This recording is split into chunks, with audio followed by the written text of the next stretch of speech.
మూడవ police station సంబంధించిన SI మరియు పోలీసులు అక్కడికి వచ్చి ఇతను నిన్ను అరెస్ట్ చేస్తున్నామని చెప్పడం జరిగింది. కారణం ఏంటంటే ఇది వ్యభిచార గృహం, నువ్వు విటుడివి, అందుకని నిన్ను అరెస్ట్ చేస్తున్నామని చెప్పడం జరిగింది. ఇతను ఒక ప్రధానమైనటువంటి ప్రజా ఉద్యమ నాయకుడు. ఆ నిజామాబాద్లో మున్సిపల్ సమ్మె జరుగుతున్నది. అది బహుజన లెఫ్ట్ ఫ్రంట్కి సంబంధించినటువంటి యూనియన్. అది ప్రధానంగా అక్కడ ఉన్నటువంటి ఎస్ఐ, అక్కడ ఉన్నటువంటి డిఎస్పి వీళ్ళందరూ కూడా దండి వెంకట్ను కాన్సన్ట్రేట్ చేసి ఇక్కడ ఉన్నటువంటి కార్మిక వర్గాన్ని ప్రధానమైనటువంటి నాయకుడు ఏదో ఒక అనైతికమైనటువంటి కేసులో ఇరికించాలని 27వ తేదీన సాయంత్రం 7:15 ఇతను వెళ్ళడం, 7:20 అరెస్ట్ చేయడం, 7:25 స్టేషన్కి తీసుకుపోవడం, 7:30 బెయిల్ ఇచ్చి పంపించడం. ఇది కేవలం ఇక అనైతికంగా ఇబ్బంది పెట్టాలంటేటువంటి పద్ధతుల్లో నాన్ బెయిలబుల్ కేసు పెట్టడం జరిగింది. వాస్తవికంగా 3 నెలలుగా బెయిల్ రానటువంటి కేసు మీద అతని కేసు పోలీస్ స్టేషన్లో నిర్బంధించి కోర్టుకు సరెండర్ చేయాలి. కానీ 5 నిమిషాల్లోనే స్టేషన్ బెయిల్ ఇచ్చి ఎట్లా పంపిస్తారండి? ఏ రకంగా నాన్ బెయిలబుల్ కేసులు పెట్టి ఇరికిస్తారు? అందుకని మేము ఇక్కడ మన భగవత్ గారిని, అడిషనల్ డీజీపీ గారిని కోరింది ఒకటే, స్టేషన్లో బెయిల్ ఇచ్చిన తర్వాత నాన్ బెయిలబుల్ కేసులు ఏ రకంగా ఎఫ్ఐఆర్లో మీరు పొందుపరుస్తారు? అందుకని పొందుపరచడానికి వీల్లేదు.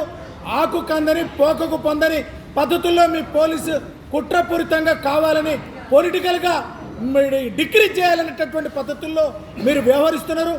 సమర్థవంతమైనటువంటి నాయకత్వాన్ని ఈ రకంగా అవమానమైనటువంటి పద్ధతుల్లో అవాంఛనీయంగా వ్యవహరించడం సరైనది కాదు. దీన్ని మీరు బేషరతుగా ఈ కేసును విత్డ్రా చేయాలి. ఇవాళ వెంకట్ని చేశారు, రేపు సూర్యప్రకాశం చేస్తారు, ఎల్లుండి నూనె వెంకటస్వామి చేస్తారు, ఇంకొక నాడు వామపక్ష ఉద్యమ నాయకులందరినీ కూడా చేస్తారు. ఈ రకంగా చేస్తే కరెక్ట్ కాదు. మీరు బేషరతుగా ఉపసంహరించండి, లేకపోతే నిజామాబాద్ సిపిఐ ఆఫీసును మేము ముట్టడి చేస్తాం అనేటటువంటి విషయాన్ని కూడా భగవత్ గారికి చెప్పాం. నాన్ బెయిలబుల్ కేసులు విత్డ్రా చేయాలి. ప్రజా ఉద్యమకారుల పైన కుట్రపూరితంగా వ్యవహరించేటటువంటి ఇటువంటి పోలీస్ అనైతిక చర్యల్ని మీరు విడనాడాలి అనేటటువంటి విషయాన్ని మేము అడిషనల్ డీజీపీ గారికి చెప్పాం. మీ సమక్షంలో కూడా చెప్తున్నాం. జర్నలిస్టులు కూడా, మీడియా కూడా ప్రజా ఉద్యమ నాయకుల్ని సేవ్ చేసి అనైతిక కేసులు పెట్టేటటువంటి ఇటువంటి కుట్రపూరిత చర్యల నుంచి పోలీస్ విడనాడాలని మీ సమక్షంలో మేము కోరుతున్నాం. దీని వెనకాల ఎవరు?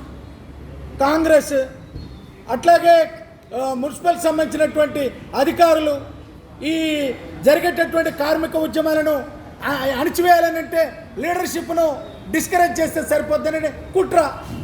అంటే ఈయన ఎందుకు టార్గెట్ చేశారు? ఇతనే ప్రధాన నాయకుడు. ఇక బేసికల్ వర్కింగ్ క్లాస్ లీడర్, బేసికల్ బహుజన లీడర్, బేసికల్ లెఫ్ట్ లీడర్, ఒక ప్రధానమైనటువంటి నిజామాబాద్ వామపక్ష బహుజన నాయకుడు. ఇతని బేస్తోనే మొత్తం యావత్ నిజామాబాద్ జిల్లా అంతా కూడా ముడిపడి ఉన్నది.